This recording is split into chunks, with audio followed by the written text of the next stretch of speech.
Motivational speech by बंदा पता क्या सोचता Qasim है, Ali बड़ा आपको Shah। मैं गलतफहमी आपकी दूर कर दूंगा। हम कहते हैं जब हम कामयाब हो जाएंगे ना तब हम मुस्कुराएंगे। अच्छा, तब तक आदत ही नहीं रहेगी।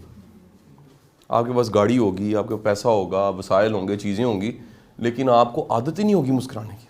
ठीक है, तो ये आपको आज से ये जहन में रखना है कि एक एवरेज जो फेस पे है ना, वो लाइट सी स्माइल, आपके वो तमाम के तमाम इमोशन, तमाम के तमाम थॉट्स, तमाम के तमाम जो बातें अंदर हैं, उसके एक्सप्रेशन का नाम कम्युनिकेशन है ना। मेरी बात समझे कि नहीं समझे? आपके अंदर जो भी चल रहा है उसका इब्लाग जो है, उसका यहाँ से किसी जगह पहुँचाना, वो क्या है जी? कम्युनिकेशन। अच्छा, आप याद रखिएगा, स्माइल का सबसे गहरा ताल्लुक आपकी आंखों के साथ होता है। सबसे पहले इंसान के पूरे चेहरे में वो आइज़ जो हैं वो स्माइल लेती हैं, आइज़ में आता है। ठीक है, आइज़ में। अच्छा, गुस्सा है ना, कई लोग क्या होता है ना, आंखों से गुस्सा कुरियर डाले होते हैं। सबसे पहले आंख बोलती। ये जो इन्वेस्टिगेटिव होते हैं ना लोग, पुलिस, वो गाड़ियाँ रोक रहे होते हैं ना, ये सबसे पहले देखते हैं जो गाड़ी में बंदा है उसके हरकत व सकनात और उसकी गाड़ी का हुलिया और उसका हुलिया कितना मशकूक है। यानी आपकी नॉन वर्बल से रीड कर लेते हैं। नॉन वर्बल में क्रिमिनल होता है, याद रखिएगा। बंदा जितना मर्जी एक फ्रॉडी है ना, वो अपने नॉन वर्बल से पता लगेगा। ठीक है जी। एक तो आप सबसे मेरी दरख्वास्त आज ये है कि आपने आज से मुस्कुराना सीखना है। यानी अपने आपने आपके जो फेस सबसे ज़्यादा हड्डियाँ पाँव में, पता है बॉडी के जिस पार्ट में सबसे ज़्यादा हड्डियाँ पैर है, सबसे ज़्यादा मसल्स कहाँ पर हैं? फेस। यानी इन चिंच जुड़ा हुआ है, कितने मसल्स मिल के फेस बनाते हैं। ठीक है जी। और सबसे ज़्यादा एक्सप्रेसिव बॉडी में, सबसे ज़्यादा एक्सप्रेसिव अगर कोई चीज़ है वो फेस है। सबसे ज़्यादा एक्सप्रेसिव फेस है। दूसरे नंबर पे क्या है? नंबर 2 बॉडी है पूरी। नंबर 3 ज़ुबान है। हमें उल्ट बताया गया है कि शायद ज़ुबान एक्सप्रेसिव है। कम्युनिकेशन में ज़ुबान का जो रोल है, बोलने का रोल 7% है। कितने परसेंट है जी? 7% रोल है। बाकी आपका 93% इन सब चीज़ों का रोल है जो मैं बता रहा हूँ। फेस के expression, body language, face chemistry, eye ball movement, non verbal language, हाथों की मूवमेंट, कंधे आपके किस तरह हैं। एक ही बात मैं आपको कहूँ और सर उठा के कहूँ, ठीक है कि नहीं, हमने जीना है, और यही बात मैं कहूँ हमने जीना है, फ़र्क पड़ गया। एक ही बात मैंने दो अंदाज में कही, फ़र्क क्या पड़ा? डायलॉग वही था, सिर्फ बॉडी लैंग्वेज चेंज हुई है तो क्या हो गया? उसका इम्पैक्ट और उसका असर बदल गया। मेरी आप सबसे दरख्वास्त है कि आप आज से आप सबसे अहम चीज़ जो हम आप में देखना चाहते हैं वो कॉन्फिडेंस है, इत्मीनान है। और कॉन्फिडेंस की सबसे बड़ी अलामत मुस्कुराहट है। You have a smile, smile. और स्माइल से सलाम करना, स्माइल से हेलो करना, ये सीखो बेटा, ये बड़ा आर्ट है। दूसरी बात, हमारा कम्युनिकेशन से वास्ता कितना पुराना होता है। हमारा कम्युनिकेशन के साथ वास्ता पहले सांस से शुरू हो जाता है। पैदा होते ही आऊं की आवाज़ आती है और उसके बाद एक कम्युनिकेशन आखिरी सांस तक किसी न किसी शक्ल में। मरते हुए पानी भी मांगना होता है तो किसी न किसी तरह आंखों से कम्युनिकेशन बेशक हो रही होती है, बंदा इतना कमज़ोर हो चुका होता है, लेकिन कम्युनिकेशन के साथ वास्ता सारी ज़िंदगी रहती है। इस कम्युनिकेशन को पॉलिश करना ये एक काम है जी। एक बात याद रखिए कि कम्युनिकेशन टैलेंट नहीं है, कम्युनिकेशन एक स्किल है। क्या बोला मैंने? ये दोनों में फ़र्क पता होना चाहिए। टैलेंट पैदाइशी होता है। अच्छा, पैदाइशी ऐसा हो सकता है कि आपको शौक़ हो, या आपको रोल मॉडल्स ऐसे मिलें, या आपको ऐसे उस्ताद, मुर्शद, ऐसे आइकॉन मिल जाएं जिनको देख के आपका दिल करे यार मैंने ऐसा बनना है। ऐसा मुमकिन है। या कुदरत ने आपको इतनी एनर्जी दी हो कि आप उस एनर्जी को यूटिलाइज करो, इस्तेमाल करो कम्युनिकेशन में। टैलेंट। स्किल का मतलब क्या है? जब कभी भी गूगल पे स्किल लिखोगे तो स्किल का मतलब है ऐसी चीज़ जो एक्वायर की जा सकती है, सीखी जा सकती है, लर्न की जा सकती है। सो पता लग गया, हर वो बंदा जिसकी कम्युनिकेशन स्किल अच्छी है उसने सीखी है। जिसने भी कम्युनिकेशन स्किल जिसकी भी अच्छी है उसने लर्न किया, उसने उसको पॉलिश किया, उसने उसको तैयार किया, उसने उसको डेवलप किया। ठीक है जी। मैं आपसे बात आज कर रहा हूँ, मैं पीछे मुड़ के देखूँ तो ज़माना तालिब इल्मी में अगर मैं याद करूँ तो मैं बहुत अच्छा कम्युनिकेटर नहीं था। मैंने अपनी कॉलेज लाइफ तक कभी भी किसी डिबेट्स कंपटीशन में हिस्सा नहीं लिया, कभी किसी टीवी पे, किसी रेडियो पे। छोटे होते 4th क्लास में एक ड्रामा था, उसमें एक सीन था, एक है चांद मेरी ज़मीन फूल मेरा वतन, तो उसमें एक था मेरे फौजी जवां सरहदों के निशान। तो उसमें जो फौजी जवां का जब वो डायलॉग आना था तो मैंने इधर से फौजी बन के स्टेज पे से चढ़ना था, उधर से उतर जाना था। मैडम में तरू के चढ़ा, उधर से तरू के उतार। ये मेरा कुल रोल था। इससे ज़्यादा मेरे में कॉन्फिडेंस नहीं था, ठीक है जी, बिल्कुल कॉन्फिडेंस नहीं था। तो लेकिन आगे बड़ी मज़े की स्टोरी आई। मैंने जब पढ़ाना शुरू किया तो एक बच्चे से पढ़ाना शुरू किया। मैं आपको सच बता रहा हूँ, एक बच्चे को पढ़ाने का भी कॉन्फिडेंस नहीं था। ये खौफ बामुकाबला इनिशिएटिव में ताकतवर इनिशिएटिव होना चाहिए। क्या बोला है? वो लोग जो नहीं करते असल में उनका खौफ गालिब होता है। खौफ को ख़त्म करने का सिर्फ एक तरीका है, आगाज़ करो, शुरू कर दो, इब्तदा करो। ये याद रखिएगा कि बेहतरीन कम्युनिकेटर का भी पहला कदम डगमगा रहा होता है। ये याद रखिएगा, जिसने भी कभी शुरू किया उसने गलतियों से किया। दुनिया का बेहतरीन राइटर का पहला अफसाना बेहतरीन नहीं होता। दुनिया की बेहतरीन जो डिबेटर्स हैं, मोटिवेशनल स्पीकर्स हैं, उनकी पहली डिबेट, पहली स्पीच बड़ी कोई शानदार नहीं होती। पॉलिश करते हैं, वक्त के साथ साथ उसे तैयार करते हैं। और कम्युनिकेशन स्किल का मतलब है तकरीर ही नहीं है, अपनी बात को कह पाना, अपनी बात को समझा पाना। मुझे याद है कि अब कहाँ वो वक्त, और एक दफ़ा मैं जुडिशरी की क्लास पढ़ा के निकला, सर्विंग जुडिशरी मेरे से पढ़ी हुई है, तो एक जज साहब मेरे पास आए। उन्होंने कहा, शाह साहब काश आप वकील होते। मैंने कहा जी क्यों? उसने कहा जी आपके पास बड़े क्लाइंट होने थे। मैंने कहा कैसे? उसने कहा आपको दलील देनी आती है, आपको कन्विंस करना आता है, आप बात के हक़ में दलाइल जो देने हैं वो आपको बिल्ड करने आते हैं। तो आज आपकी क्लास में इतना मज़ा आया हमें कि वो 1.25 घंटे की क्लास का पता नहीं लगा। इस तरह की बड़ी बार फीडबैक मुझे मिली। अब ये क्या है? ये वो पॉलिश करना है जहाँ पहले बच्चे से शुरू किया और फिर यहाँ तक पहुँचे। ऐसे भी सीन है जहाँ पर एक पूरा ऑडिटोरियम भरा है ऑफिसर्स का, मुझे बात करनी पड़ी है और उसमें एक ऐसा इमोशनल सीन आया, पूरी क्लास रो पड़ी। याद रखो, ये 2 पीक्स होती हैं। अगर आपको बात करनी आती है, आप रुलाना चाहो तो रो पड़ते हैं, हंसाना चाहो पूरी क्लास क्या लगा सकती है। This is the peak of communication. इब्लाग की इंतहा ये है। इब्लाग की तीसरी भी इंतहा है, आपको स्टोरी सुनानी आती है। उस स्टोरी में जो भी है, मुझे याद है मैं एक दफ़ा क्लास पढ़ा रहा था, यूनिवर्सिटी का ज़माना था, बारिश हो रही थी, तादाद पूरी नहीं थी। तो मैंने सारे बच्चों को मैंने कहा यार कि, उन्होंने कहा सर आज आपसे क्वेश्चन करते हैं। मैंने कहा जी पूछ लें। किसी बच्चे ने कहा कि जी सर आपकी ज़िंदगी में कोई डरावना वाक़या है। मैंने डरावना वाक़या सुनाया। उसके बाद वो क्लास से ना निकले। कहते सर हमें इतना डर लग रहा है कि वो माई जो आपने बताई है टेढ़े हाथों वाली, वो बाहर ही खड़ी है।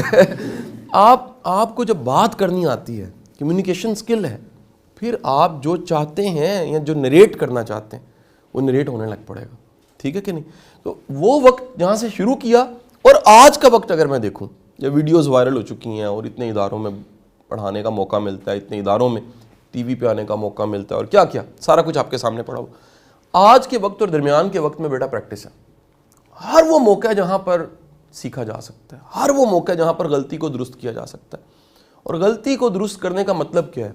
कोई फीडबैक दे, उसे लेना है, उसे सुनना है। कोई बताए कि यार आप एक जुमला बार बार बोलते हैं, आपको पता नहीं लगता, या आपने जो असल बात करनी उसको बड़ा डिले कर दिया। अपनी स्पीच को सुन के उसका क्रिटिक बनो। मैं आज के दिन तक भी, जो आज 5 बजे अपलोडिंग होनी है वीडियो, उसको मैं 1 बार सुनता ज़रूर, 2 बार सुनता ज़रूर। मैं उसकी गलतियाँ निकाल लेता हूँ। मैं बताता हूँ यार ये चीज़ें मुझे ठीक करनी, ये चीज़ें नहीं होनी चाहिए, ये चीज़ें पब्लिक के लिए नहीं थी, शायद क्लासरूम के लिए थी। सो आप अपने क्रिटिक बनो। आज आपके ज़माने में, बेटे मेरे ज़माने में टीडीके की कैसेट में हमें ऑडियो रिकॉर्ड करके सुननी पड़ती थी। मेरी अपनी कितनी ऑडियोज़ थी जो मैंने सुनी और खुद को दुरुस्त किया। आपके ज़माने में बड़ा आसान हो गया। कैसे? मोबाइल आपके पास है, आप अपनी वीडियो बना सकते हो, आप ऑडियो रिकॉर्ड कर सकते हो, आप कन्वर्सेशन को रिकॉर्ड करके वीडियो को या ऑडियो को बाद में सुन सकते हो। तो सुनने से, अपनी चीज़ों को देखने और सुनने से इंप्रूवमेंट आती है। ठीक है जी, नंबर 1। नंबर 2, मेरा आपको मशवरा है कि आप अगर हो सके तो क्लास पढ़ाने का एक्सपीरियंस ज़रूर करो। ट्यूशन पढ़ाना कोई आसान काम है थोड़ा सा। ट्यूशन में होता है कि आप क्या करते हो, एक बच्चा है जिसको आपने कन्विंस करना है, पढ़ाना है कॉपी पे और सब चीज़ों पे। लेकिन क्लास पढ़ाने का मतलब होता है कि आपने बोर्ड पे ड्रॉ करना है और मैं आप सबको कुछ चीज़ें कह रहा हूँ, आपने अपने पल्ले से ख़रीद लेनी है। इस तरह का एक बोर्ड ख़रीद लो। इतना अच्छा नहीं ख़रीद सकते, कोई मसला नहीं है। एक simple board, white board sheet जिसको कहते हैं, वो शीट अपने घर में कहीं पर कीलों के साथ दीवार पे लगा दो। ये पढ़ाना, जो बोर्ड पे पढ़ाना है ना, खड़े होके किसी को समझाना, सामने कोई भी ना हो बेशक, आप यकीन करें ये इतना बड़ा एक्सपीरियंस है, ये इतना कुछ आपको सिखाता है। अगर पढ़ाने का आपको मौका मिल जाए तो मैं पहला क्रेडिट अपनी कम्युनिकेशन स्किल्स जो आज आप देख रहे हैं, पहला क्रेडिट अगर दूं वो टीचिंग को दूंगा। अगर मैंने इतने साल पढ़ाया ना होता तो मैं कभी इसको पॉलिश ना करता। मुझे आज का वो दिन भी याद है जब पहले दिन मैंने बोर्ड लगा के गैरेज के दरवाजे पे पढ़ाना शुरू किया। मेरे हाथ कांप रहे थे, मेरे से बोला नहीं जा रहा था, मेरी आवाज़ रुक जाती थी, मैं अपने कॉन्सेप्ट को और ज़ुबान को आपस में जोड़ नहीं पा रहा था, मैं आंख में आंख डाल के बात नहीं कर सकता था। लेकिन फिर उसको पॉलिश किया, पॉलिश करते करते आज का दिन आया। ठीक है जी। मैं दूसरा क्रेडिट दूंगा, मैं अपॉर्चुनिटीज़ की बात कर रहा हूँ, ये आप अपॉर्चुनिटीज़ ढूंढा करो। अगर कम्युनिकेशन स्किल अच्छी करनी है तो बेटे घर बैठ के नहीं अच्छी हो सकती, और ये दुनिया की टॉप स्किल्स में से, ये भी कहीं लिख लीजिएगा, ये आम स्किल नहीं है। आप कहीं पर स्किल्स को ढूंढोगे तो आपकी स्किल्स में टॉप स्किल जो है वो कम्युनिकेशन स्किल मिलेगी आपको। गूगल पे सर्च करके देख लीजिएगा, ये इतना ज़रूरी स्किल है। यानी ये हो नहीं सकता कि आप में कम्युनिकेशन स्किल है और आप नुमाया ना हो, रिनाउन जिसके इंग्लिश में कहते हैं, ये हो नहीं सकता आप में कम्युनिकेशन स्किल हो ना हो, और अगर मौजूद है तो आपको अल्लाह ताला को खिदमत का मौका ना दे। ये इतनी ताकतवर स्किल है जिससे सेवा बड़ी होती है, लोगों की जहन साजी की जा सकती है। ये हो नहीं सकता आपके पास कम्युनिकेशन स्किल है और आप लीडर ना बने। अगर आप अपने फील्ड के, अपने शोबे के, अच्छा कई ऐसे लोग होते हैं जो इतने काबिल नहीं होते लेकिन उनकी कम्युनिकेशन स्किल की वजह से वो नुमाया हो जाते हैं और लीडर बन जाते हैं। ये हो नहीं सकता कि आपके पास कम्युनिकेशन स्किल है और कम्युनिकेशन स्किल आपके रिस्क को ना बढ़ाए। ये वो स्किल है, याद रखिएगा, जो बंदे को पंजाबी में कहते हैं भूखा नहीं मरने देती। अगर आपको वाकई पढ़ाना आता है, टीच करना आता है, एक्सप्लेन करना आता है, एक्सप्रेस करना आता है, इतनी बड़ी वास्ट फील्ड है। मीडिया तो एक फील्ड है ना जी, टीचिंग दूसरी फील्ड है, मार्केटिंग, कोचिंग, ट्रेनिंग, पता नहीं इतना बड़ा इसका कैनवस है। दूसरा क्रेडिट मैं दूंगा रेडियो को। मैंने कई साल रेडियो किया जी। रेडियो के मेरे अदवार में 2 अदवार हैं, अगर मैं उसे तकसीम करूं। एक दौर वो है जब मैंने रेडियो किया, रेगुलर रेडियो का मतलब है आपने कोई दिन रखा हो और उस दिन जाके आप लाजमी रेडियो स्टेशन जाके रेडियो करते हैं। तो वो रेडियो मैंने किया, वो दौर है जब मैंने लाहौर चैम्बर के जो रेडियो चैनल है उसका है 98.6 FM 98.6 लाहौर चैम्बर का। तो वहाँ से मैं रात को 7 या 8 बजे का टाइम होता था, मैं घंटा रेडियो करता था।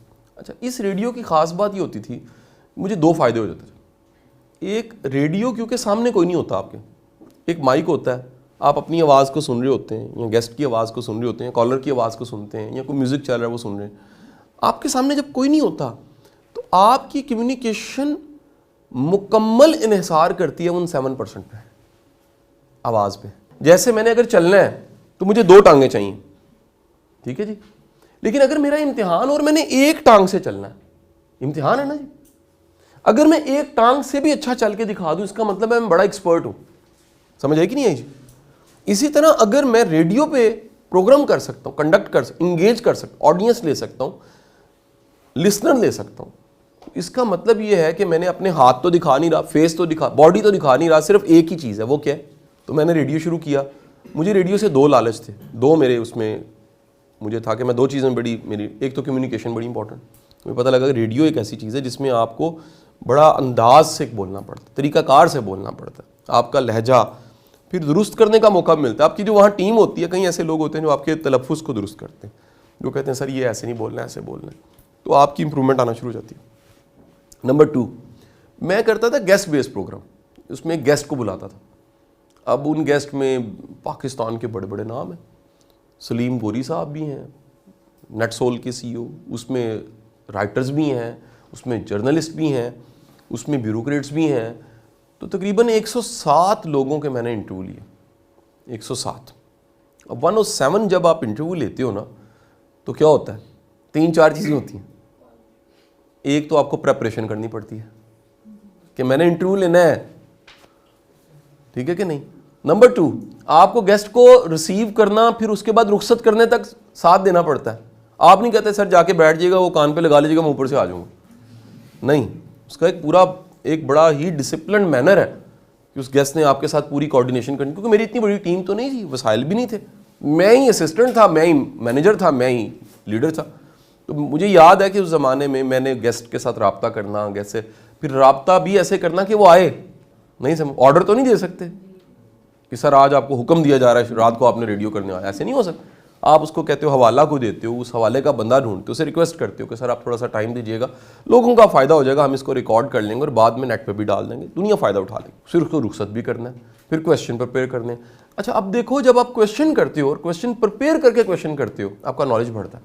यार आपने अगर 100 लोग मुख्तलिफ तरह के मुख्तलिफ फील्ड के 100 लोगों के इंटरव्यू लिए हो, आप आम बंदे रहोगे नहीं। पहले वाला कासिम अली शाह और बाद वाले कासिम अली शाह में 2 डिफरेंस पैदा हुए। एक, कम्युनिकेशन स्किल और अच्छी होगी, जिसे कहते हैं आवाज़ को बना के बोलना आ गया, उससे पहले ऐसे नहीं था। अब मेरी बात समझ, ये फ़र्क है, एक है आवाज़ जो आपकी है, एक है उसी आवाज़ को आपने बनाया है। आटा है ना, गंदम, उससे रोटी भी बन रही है, डबल रोटी भी बन रही है, उसी मैदे से बेकरी के कितने आइटम्स बन रहे हैं, ऐसे ही है ना जी। लेकिन आप बेसिकली तो वो आटा है ना जी, गंदम है जिससे सब चीज़ें बन, आवाज़ है। इस आवाज़ को आपने कैसा बनाना है, कितना पॉलिश करना है। एक वर्ड होता है रियाज, रियाज की बात नहीं कर रहा, रियाज सिंगिंग वाला रियाज। रियाज इज़ अ प्रैक्टिस कि आप गा गा के अपनी आवाज़ को वहाँ ले जाते हो जहाँ पर लोग सुने तो कहें वाह वाह वाह क्या बात। इस तरह आप पॉलिश करते हो, बोल बोल के, प्रैक्टिस कर करके कि कैसे आपने रेडियो करना है। तीसरा क्रेडिट मैं दूंगा, वो है ट्रेनिंग सेशंस। अच्छा, मेरी गुड लक इसमें रही पढ़ाने के अदवार में, टीचिंग में भी और ट्रेनिंग में भी, कि मैं क्वेश्चंस को बड़ा वेलकम करता था। अच्छा, जब आप क्वेश्चंस को वेलकम करते हैं, मेरी ही फील्ड में, ट्रेनर्स की फील्ड में, सुलेमान साहब ऐसे सैकड़ों नाम हैं जिन्होंने क्वेश्चन लिया ही नहीं कभी, वो कहते अस्सलाम वालेकुम, वो गए, ठीक है। अब उसका नुकसान क्या होता है और मुझे फ़ायदा क्या हो गया?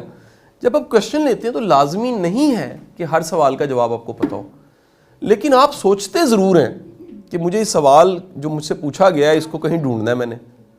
जब आप तलाश करते हैं आपका नॉलेज बढ़ता है। बात समझे कि नहीं समझे? दूसरा, आपको अपनी राय देना आ जाता है।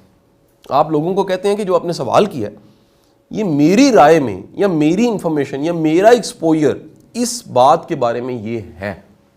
ये अपने नैरेटिव को बयान करना बहुत बड़ी स्किल है।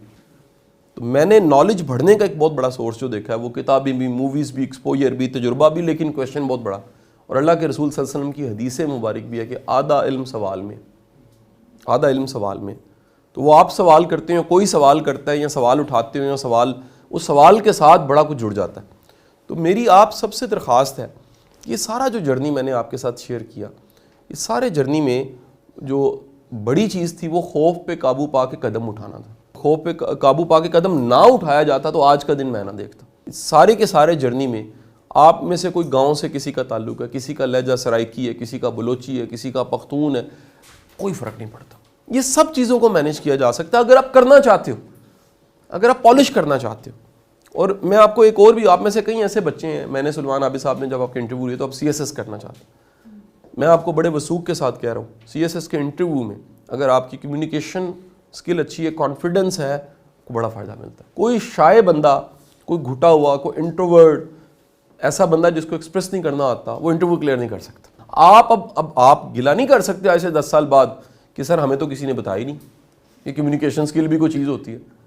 आपके एक आज का सेशन, आज का दिन कम्युनिकेशन, फिर अगला सेशन भी इससे मिलता जुलता कम्युनिकेशन स्किल्स पे, फिर आपको एक्टिविटीज़ दी जानी है। तो अगर आप खुद ही ना करो और गूंगे पहलवान बन जाओ नंबर लेने वाले, फिर आपका कसूर है।